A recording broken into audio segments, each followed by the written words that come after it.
Shalom, puji Tuhan, senang sekali pada saat pagi hari ini kita bisa kembali lagi dalam ibadah secara virtual.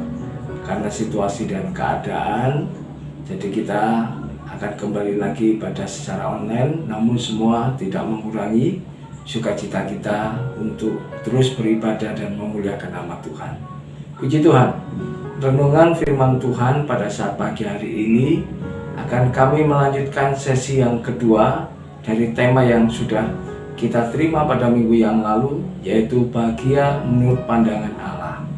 Seperti saya sampaikan bahwa bahagia dalam pandangan Allah itu merupakan kombinasi antara rasa cukup dan mengucap syukur. Rasa cukup dengan apa yang kita miliki dari berkat Tuhan, dan mengucap syukur dengan apa yang sudah Tuhan berikan kepada diri kita.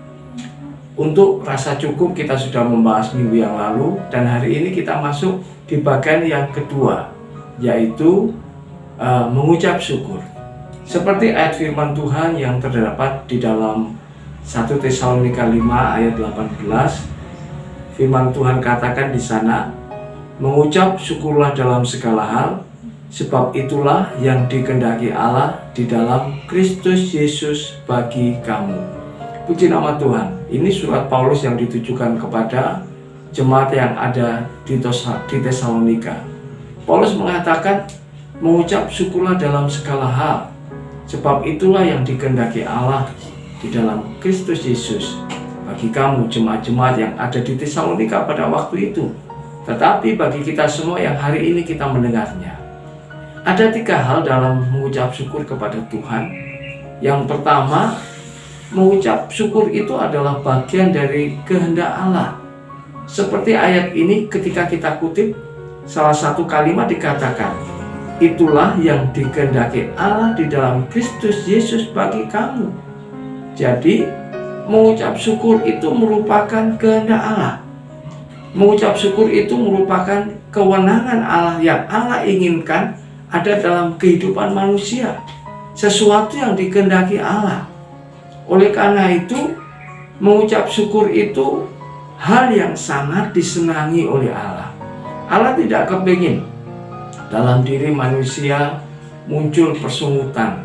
Allah tidak ingin dalam diri manusia muncul ketidakpuasan.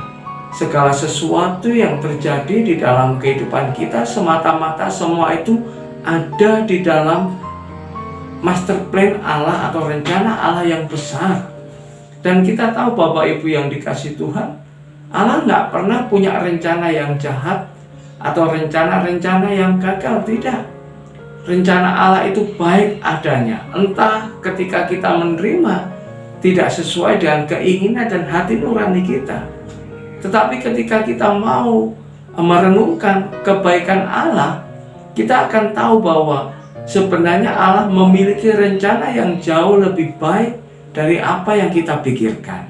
Oleh karena itu sekali lagi, yang Tuhan inginkan, yang Allah inginkan adalah mengucap syukur dalam segala hal. Dan itu merupakan kehendak Allah. Apakah kita manusia pada saat hari ini, kita tahu bahwa segala sesuatu yang terjadi di tengah-tengah situasi pandemik ini, sesuatu yang kemudian tidak lepas dari rencana Tuhan. Mungkin saja ini bagian dari rencana Tuhan. Kalau kita kembali belajar untuk mengucap syukur bahwa ini adalah kehendak Allah, kita bisa berpikir dengan cara yang positif bahwa Tuhan menghendaki semua terjadi untuk kebaikan manusia, untuk kembali mengingatkan bahwa kekuatan manusia itu terbatas. Keegoan manusia itu tidak akan pernah bisa melampaui kuasa Allah. Oleh karena itu, di tengah-tengah situasi pandemik dan situasi yang sulit, kita belajar mengandalkan Tuhan dan berserah bahwa segala sesuatu adalah kehendak Tuhan yang terbaik dalam kehidupan kita. Yang kedua,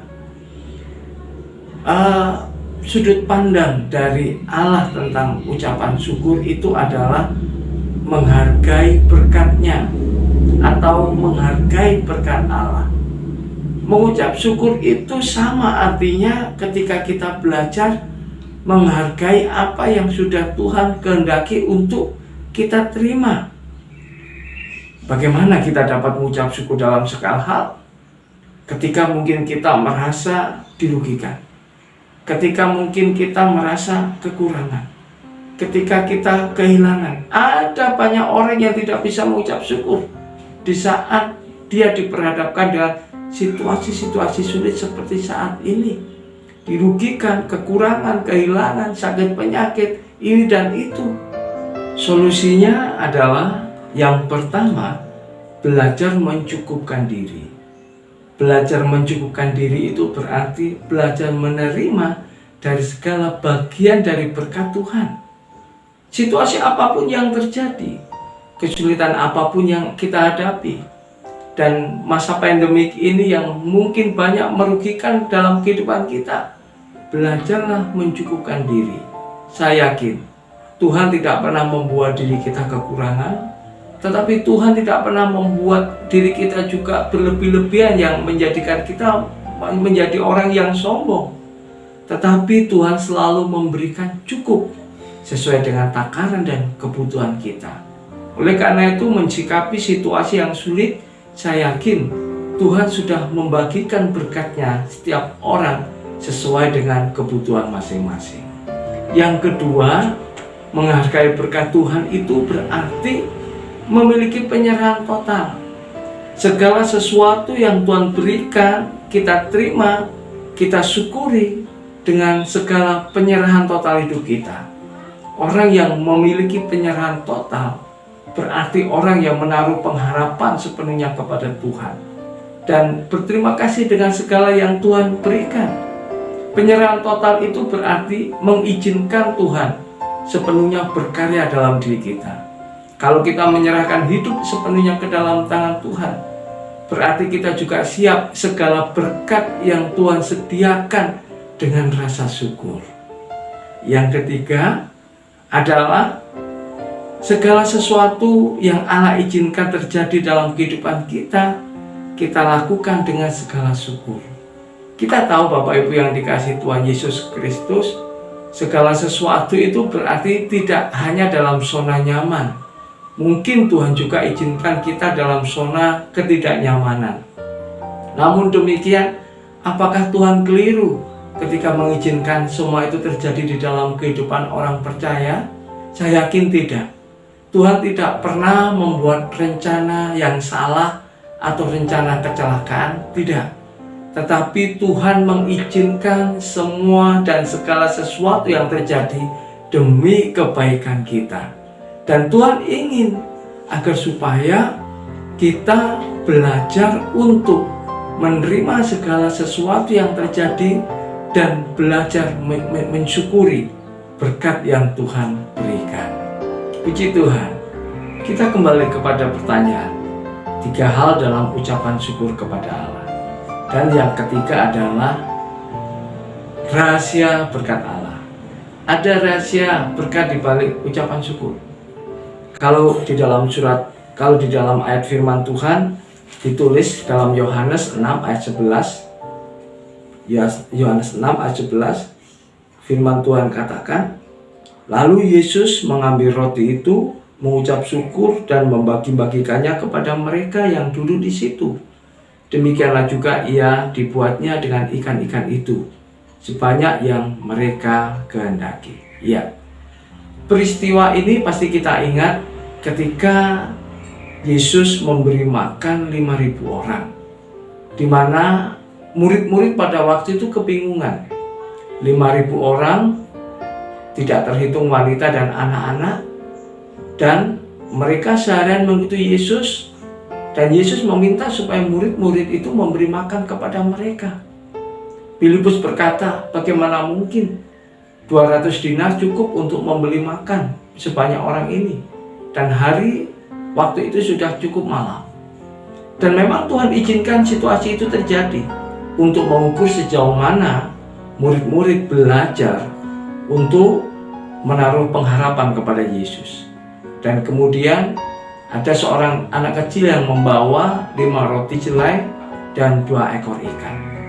Kemudian seperti ayat yang telah kita baca tadi, lalu Yesus mengambil roti itu, mengucap syukur, dan membagi-bagikannya kepada mereka yang duduk di situ. Dan kemudian 5.000 orang semuanya dapat tercukupi, bahkan sisa 12 bakul. Saya yakin apa yang dilakukan Yesus ini sebagai pesan kepada murid-murid dan orang-orang banyak, bahwa ketika kita belajar mengucap syukur, ada rahasia berkat Allah yang Allah limpahkan. Yesus mengambil 5 roti, 2 ekor ikan, menengadah ke atas, memecah-mecahkannya, mengucap syukur kepada Bapa di surga, dan semua itu dibagikan dengan cukup. Ada rasa ucapan syukur dari berkat Tuhan. Dan hal ini bukan hanya dilakukan sekali oleh Yesus. Ketika Yesus memberi makan 4.000 orang, Yesus juga melakukan hal yang sama. Mengambil roti, mengucap syukur, lalu dipecah-pecahkannya. Dan ini juga pernah Yesus lakukan ketika Yesus berjalan bersama 2 orang menuju Emmaus, yaitu Kleopas dan teman-temannya. Saat itu Kleopas meminta Yesus untuk mampir. Dan kemudian ketika Yesus mengambil roti, mengucap syukur, mengucap berkat, dan kemudian teringatlah Kleopas bahwa yang bersama dengan dia adalah Yesus. Dan itu juga Yesus lakukan ketika perjamuan kudus. Jadi bukan hal yang baru ketika Yesus menerima berkat yang Bapa berikan, seberapapun yang ada, dan kemudian Yesus mengucap syukur dengan berkat itu, maka semuanya itu akan menjadi berkat, terpenuhi, tercukupi. Bapak Ibu yang dikasihi Tuhan Yesus Kristus, ketika kita belajar mengucap syukur kepada Allah, maka kita sedang mengucap berkat, sehingga apa yang tidak mungkin itu menjadi mungkin, yang tidak bisa akan menjadi bisa. Saya mengambil contoh bahwa berkat Tuhan itu tidak bisa dihitung secara matematika. Mungkin penghasilan kita, kalau kita jumlahkan dan kita kalkulasi dalam 1 bulan, nggak cukup ini untuk memenuhi kebutuhan. Tetapi faktanya seringkali kita terheran-heran, berkat Tuhan itu selalu dapat terlampaui dalam 1 bulan. Di mana berkat itu ada? Bagaimana mungkin Tuhan itu bisa mengalirkan berkatnya? Dan itu adalah fakta. Apakah itu kebetulan? Saya katakan tidak. Di dalam kamus kekristenan tidak ada yang kebetulan. Pemeliharaan Tuhan itu selalu cukup, asalkan kita belajar mengucap syukur. Walaupun kadang-kadang berkat yang Tuhan berikan itu tak terduga, di luar dari perhitungan kita. Namun selalu saja segala sesuatu yang Tuhan limpahkan atas diri kita selalu cukup. Oleh karena itu, ketika kita belajar mengucap syukur, itu berarti kita juga belajar untuk berterima kasih kepada semua yang Allah berikan dan berserah total kepada semua pemberian Allah. Saudaraku yang dikasihi Tuhan Yesus Kristus, sekali lagi, kebahagiaan dalam pandangan Allah itu sangat sederhana. Sebuah kombinasi rasa cukup dan mengucap syukur atas semua yang Tuhan sudah berikan kepada kita. Kebahagiaan itu tidak tergantung dari materi, bukan. Tetapi dari hati yang selalu bersyukur kepada Allah. Oleh sebab itu, cukupkanlah diri dengan apa yang ada pada kita, serta mengucap syukurlah dalam segala hal. Baik senang, susah, apapun keadaannya, belajarlah mengucap syukur.